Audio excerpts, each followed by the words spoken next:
Chevireddy gunmen మదన్‌కి సంబంధించినటువంటి అంశం కీలక మలుపులు తిరుగుతోంది.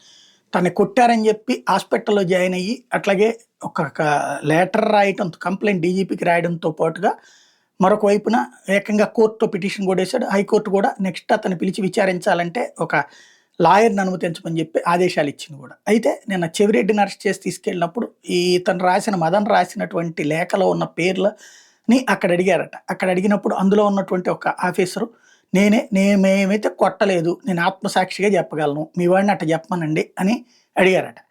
అది ఒక కాన్సెప్ట్. అప్పుడు చెవిరెడ్డి సరే చూసారు, ఏదో కన్నెర్ర చేసి చూసారు, ఇట్లాంటిదేదో జోసి రాసుకొచ్చింది గానీ అడిగారు అన్నట్టుంది. అది ఒక ఎత్తయితే ఇప్పుడు ఆకే రవికృష్ణని దాని మీద విచారణ అధికారిగా వేశారు. ఎందుకని ఇప్పుడు దీంట్లో ఏం జరిగింది అన్నటువంటి. ఇందులోనే జ్యోతి కొంచెం అత్యుత్సాహం ప్రదర్శించేసి కుట్ర దీంట్లో ఉంది అన్నటువంటి దాని మీద విచారణ కన్నా రాసింది. ఆల్రెడీ కుట్ర అని చెప్పి రాసేస్తే అప్పుడు విచారణాధికారి కంటే అది కుట్రని రాసివ్వడానికే.